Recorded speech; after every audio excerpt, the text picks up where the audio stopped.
અરબી સમુદ્રમાં અતિ ગંભીર ચક્રવાતી વાવાઝોડું બિપોરજોયની આગેકૂચ યથાવત રહી છે। સૌરાષ્ટ્ર અને કચ્છના દરિયાકાંઠા માટે હવામાન વિભાગે આપી છે આ ચેતવણી।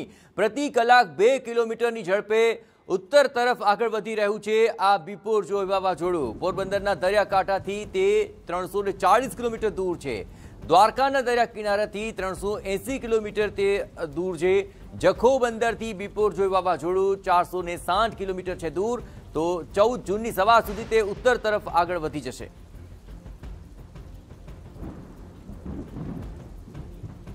नमस्ते दोस्तों, स्काई मैट वेदर में आपका बहुत बहुत स्वागत है। मेरा नाम महेश पलावत है।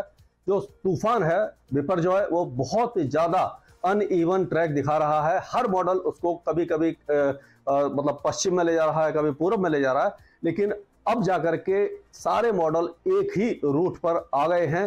और ये जो साइक्लोन है एक्सट्रीमली सीवियर साइक्लोन बना हुआ है। अब ये कम से कम 14 तारीख तक ये उत्तर दिशा में आगे बढ़ेगा। उसके बाद ये उत्तर उत्तर पूर्व दिशा में आगे बढ़कर गुजरात के तट को पार कर सकता है। पहले गुजरात पर खतरा नहीं था, लेकिन अब गुजरात पर काफी ज्यादा खतरा बढ़ गया है। ये as a severe cyclone Gujarat के तट को पार कर सकता है 15 जून को। और इस समय अगर आप देखें तो बादलों की जो एक तरह से आप देखिए सर्कुलेशन है जो कितना ज्यादा घना बना हुआ है। यहाँ पर इसका आई ऑफ साइक्लोन है और इसका जो रूट है वो इस तरह से जाकर के यानी कि यहाँ जाएगा और उसके बाद इस तरह से रिकर्व करेगा। तो ये इस समय का सैटेलाइट पिक्चर है। और आप देखिए कि जो पूर्वी भारत है वहां पर भी बादल बढ़ गए हैं और उत्तर पूर्वी भारत में मूसलाधार बारिश हुई है। पिछले 24 घंटों में हम देखा कि बारिश की गतिविधियां केरल, कर्नाटका और उत्तर पूर्वी भारत के साथ साथ अंडमान और निकोबार द्वीपों में बहुत ज्यादा हुई है। इसीलिए मानसून बहुत तेजी से आगे बढ़ा है। और यही कारण है कि जो पश्चिमी तट पर है वो इस साइक्लोन के कारण, क्योंकि पश्चिमी तट पर मानसून बढ़ा है और उत्तर पूर्वी राज्यों में बढ़ा है, लेकिन अभी भी मानसून जो आंध्र प्रदेश वगैरह पे जहां पर पहुंचना चाहिए था वहां नहीं पहुंचा है।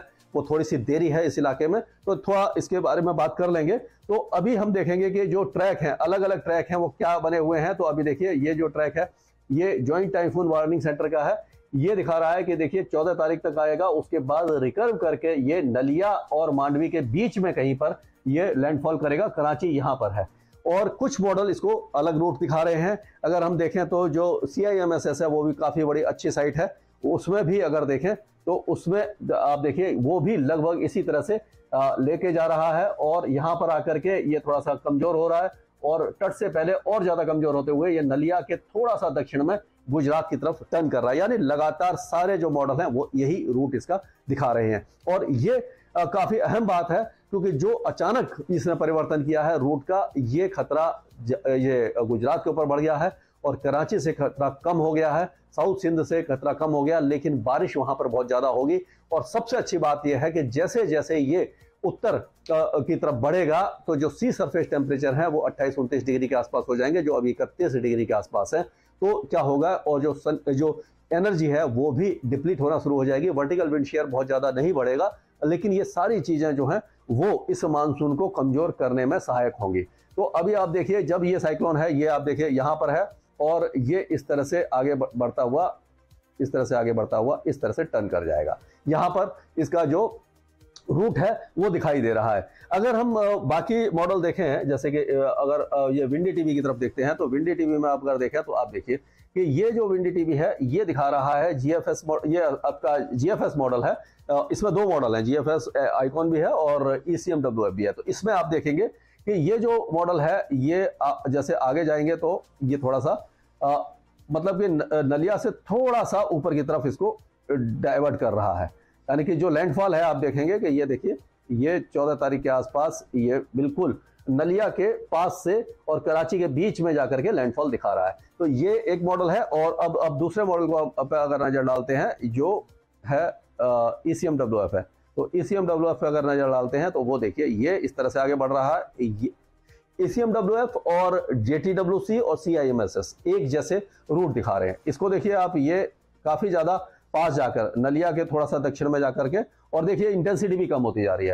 ये थोड़ी सी इंटेंसिटी कम हो गई है, लेकिन जब ये जाएगा तो हवाओं की रफ्तार 120 से 130 और गश्त में 140 किलोमीटर प्रति घंटा हो सकती है।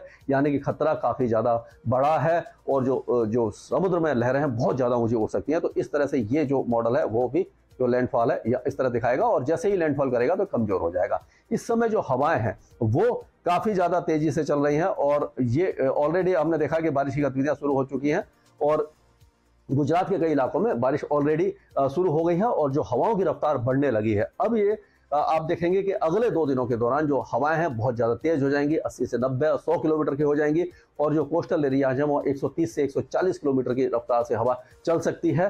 और जब ये साइक्लोन लैंडफॉल करना शुरू करेगा तो ये जो साउथ सिंध है, कराची है, हैदराबाद है, और उसके आसपास के जो इलाके, चोर वादिन, ये सारे इलाके, बावलपुर वगैरह, इन सारे इलाकों में, और सौराष्ट्र कच्छ के इन सब इलाकों में भारी से अति भारी बारिश हो सकती है। पहले ऐसा लग रहा था कि ये कराची की तरफ जाएगा तो गुजरात में बारिश की गतिविधियां कम दिखाई दे रही थी, लेकिन अब जो बारिश की गतिविधियां हैं वो 14 तारीख से बढ़ेंगी, और 15 तारीख को पूरे गुजरात में बारिश की संभावना है। हालांकि जो दक्षिणी जिले हैं, जैसे कि जो अमरेली से लेकर के जो भावनगर है, भरूच है, सूरत, वलसाड़, डांग, पंचमहल, इन इलाकों में बारिश की गतिविधियां कम होंगी, लेकिन साबरकांठा, बनासकांठा, भुज, नलिया, द्वारका, ओखा, पोरबंदर और ये गिर सोमनाथ, जूनागढ़ के से लेकर के जामनगर, मोरबी, कांडला, इन सारे इलाकों में भारी बारिश की संभावना नजर आ रही है। यानी कि अपना बहुत ज्यादा ख्याल रखने की जरूरत है। और जब ये साइक्लोन जब डिफ्यूज हो जाएगा, डिफ्यूज क्या हो जाता है कि जब इसमें जब ये पास पहुंच जाता है और ये लैंडफॉल कर जाता है, तो क्या होता है कि जब इस तरह से ये यहाँ पर जाना शुरू हो जाएगा, कमजोर क्यों होगा, एक तो जो सी सरफेस टेम्परेचर कम हो जाएंगे, और ऊपर से जो हवाएं हैं वो इस तरह से जब घूमती हैं, तो आप देखिए यहाँ से जो हवा आएंगी, ये जो इलाका है ये पूरा शुष्क इलाका है, तो इस इलाके से जो हवाएं आएंगी वो शुष्क होंगी, और जो इसके अंदर जब एंटर करेंगी तो इसको कमजोर करेगी, यानी मॉइस्चर फीड कम होना शुरू हो जाएगा, जिसके कारण ये साइक्लोन कमजोर हो जाएगा। और जब ये डिफ्यूज हो जाएगा एक तरह से, यानी कि जैसे ही वो लैंडफॉल करेगा तो ये डीप डिप्रेशन और उसके बाद वेलमार्क लो प्रेशर एरिया में होता हुआ इस तरह से आगे बढ़ेगा, यहाँ पर आ जाएगा। और ये जो इलाका है पूरा, यानी कि सिंध से लेकर के गुजरात और ये राजस्थान के सारे इलाके बहुत ही ज्यादा भारी बारिश देखेंगे 16 तारीख को और 17 तारीख को। और बारिश की गतिविधियां जैसलमेर, जोधपुर, बाड़मेर, सिरोही, पाली और जो उसके आसपास के इलाके हैं वहाँ भारी बारिश की संभावना है, तेज हवाएं चलेंगी, यानी कि वहां पर भी नुकसान की आशंका है। और उसी तरह से सिंध का जो प्रांत है वो ज्यादातर इलाके में काफी तेज बारिश की रहेगी और हवाएं भी तेज होंगी। लैंडफॉल चाहे ये भारत के ऊपर करेगा, लेकिन पाकिस्तान को भी खतरा बराबर का बना रहेगा। और जब ये और आगे जाएगा, तो ऑलरेडी ये जब आगे बढ़ रहा है तो जो मॉइस्चर है वो आपको पता है कि जो इस तरह से ये मॉइस्चर है वो पूरे उत्तर भारत में आ रहा है, यानी कि ये पंजाब, हरियाणा, दिल्ली तक जो नमी है, जो उमस बढ़ गई है, वो इसी के कारण आ रही है, जो इसके कारण ये सारी नमी वाली हवाएं यहाँ पहुंच रही हैं। तो ये जब वेदर सिस्टम और आगे बढ़ेगा तो कमजोर होते हुए वेलमार्क लो प्रेशर एरिया फिर लो प्रेशर एरिया में तब्दील हो जाएगा, यानी कि ये इस तरह से आगे बढ़ता जाएगा। ये जब लैंडफॉल करेगा इस तरह से जब आगे बढ़ेगा तो हम कह सकते हैं कि ये हरियाणा और उत्तरी राजस्थान के साथ साथ दिल्ली, पंजाब, इन सारे इलाकों में भी 18 और 19 तारीख को तेज बारिश दे सकता है। यानी कि जो मानसून की बारिश तो नहीं है, और क्योंकि मानसून जो होता है आपको मालूम है कि इधर से जो दक्षिण पश्चिमी हवाएं आती हैं और यहाँ से घूम के हवाएं आती हैं, ये मानसून को लेकर के आती है। लेकिन ये जो बारिश होगी वो इस साइक्लोन के कारण होगी, उससे मानसून का लेना देना कुछ भी नहीं होगा, लेकिन बारिश की गतिविधियां इन इलाकों में हो सकती है। तो ये जो साइक्लोन है इस पर हम नजर रखे हुए हैं और आपको लगातार इसका अपडेट देते रहेंगे। अभी का अपडेट कुल मिलाकर के ये है कि कल से ही जो हवाओं की गति है वो सौराष्ट्र कच्छ में बहुत ज्यादा तेज हो जाएगी, बहुत ज्यादा ध्यान रखने की जरूरत है। 13 तारीख और 14 तारीख को बहुत तेज हवाएं चलेंगी, खास करके 14 तारीख को जो हवाएं हैं वो 100 किलोमीटर से ऊपर हर जगह पर चली जाएगी। और जब लैंडफॉल करने वाला होगा उस समय 130 से 140 किलोमीटर प्रति घंटा की रफ्तार पूरे नलिया से लेकर के ये गिर सोमनाथ तक, ये द्वारका और पोरबंदर और जूनागढ़, इन सारे इलाकों में देखने को मिल सकती है। तो अब बाकी इलाकों की बात करते हैं। तो पश्चिमी विक्षोभ है वो काफी ज्यादा कमजोर हो चुके हैं, तो अब आ तो रहे हैं एक के बाद एक, लेकिन वो उनमें बहुत ज्यादा ताकत नहीं है। अब यहाँ पर जो वेस्टर्न डिस्टर्बेंस है ये आएगा और ये 12 तारीख को यहाँ पहुंचेगा और ये इंड्यूस साइक्लोनिक सर्कुलेशन यहाँ पर बना हुआ है। तो अब क्या होगा कि जो मॉइस्चर, आपको मालूम है कि यहाँ से जो मॉइस्चर फीड आ रहा है, और पहले जो नमी की जरूरत होती है बादल बनने के लिए, मॉइस्चर फीड आ रहा है, और जो तापमान है आपको मालूम है कि 40 से ऊपर 40 डिग्री के ऊपर कई जगहों पर बने हुए हैं। तो जब ये और ज्यादा पास पहुंचेगा तो कल परसों से जब मॉइस्चर बढ़ेगा तो क्या होगा कि जब नमी बढ़ती है और गर्मी ज्यादा होती है तो अनस्टेबिलिटी बढ़ती है, गरजने वाले बादल बनते हैं। तो पंजाब, हरियाणा, उत्तरी राजस्थान, इन इलाकों में धूल भरी आंधी के साथ बौछारें पड़ सकती हैं। दिल्ली एनसीआर के साथ साथ पश्चिमी उत्तर प्रदेश में भी इस तरह की वेदर एक्टिविटी हो सकती है। ये जो वेस्टर्न डिस्टर्बेंस है बहुत ज़्यादा मजबूत नहीं है, तो इसीलिए गिलगित बाल्टिस्तान, मुजफ्फराबाद, लद्दाख, हिमाचल प्रदेश, जम्मू कश्मीर से लेकर के उत्तराखंड तक हल्की बारिश की गतिविधियां रहेंगी।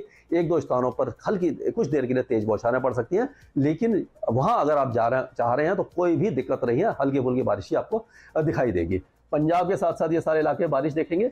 अब देखते हैं कि बाकी इलाकों में क्या है कि अभी उत्तर प्रदेश का इलाका शुष्क और गर्म बना हुआ है और मानसून यहां पर अभी नहीं पहुंचा है। मानसून ने काफी तेज तरक्की करी है और जो मानसून था काफी तेजी से आगे बढ़ा, और उसका वो कारण ये था कि ये जो साइक्लोन है इसके कारण जो पश्चिमी तट पर बढ़ा है और यहाँ पर जो एक डिप्रेशन बना हुआ था जो कमजोर पड़ गया है, जो north east bay of Bengal में था, उसके कारण से ये जो मानसून की हवाएं हैं बहुत तेजी से यहाँ पर आई हैं। तो मानसून इस तरह से यानी गोवा से थोड़ा ऊपर आकर के यहाँ से होता हुआ और इस तरह से पूरा ये सारा इलाके को कवर कर चुका है। अब अगले 2 या 3 दिनों के दौरान हमें उम्मीद है कि मानसून ये सिक्किम, पूरे पश्चिम बंगाल, पूर्वी बिहार, इस सारे इलाके को कवर कर जाएगा और यहाँ पर भी जो मानसून है वो मुंबई तक पहुँच सकता है। लेकिन जो बाकी इलाके हैं यानी कि हम कह सकते हैं कि रायलसीमा और तेलंगाना और महाराष्ट्र के बाकी इलाके अभी इंतजार करेंगे। उसी तरह से जो बिहार, झारखंड और पूर्वी उत्तर प्रदेश है, छत्तीसगढ़ है, इन इलाकों को अभी, इन राज्यों को अभी और इंतजार करना पड़ेगा। यहाँ पर मानसून इतनी जल्दी नहीं आएगा, थोड़ा सा देर करेगा, लेकिन बारिश की गतिविधियां इन सारे इलाकों में अभी, खास करके पूर्वोत्तर राज्यों में भारी से अति भारी बारिश होगी और बिहार के उत्तरी भागों में बारिश की गतिविधियां शुरू होने वाली हैं और खास करके किशनगंज, अररिया, सुपौल और ये जो फॉरबिसगंज है, भागलपुर है, पूर्णिया, खगड़िया, कटिहार, इन इलाकों में तेज बारिश की संभावना है। बाकी जो इलाके हैं यानी कि उत्तरी बिहार, जो फुटहिल्स वाला बिहार है, जैसे कि सीतामढ़ी, चंपारण, इन इलाकों में भी हल्की बारिश हो सकती है। नेपाल के पहाड़ों पर तेज बारिश की संभावना नजर आ रही है और ये जो उत्तर पूर्वी राज्यों में लगातार बारिश होगी तो असम वगैरह में बाढ़ की संभावना थोड़े दिनों में बन जाएगी, क्योंकि मानसून काफी ज्यादा एक्टिव इस इलाके में होने वाला है।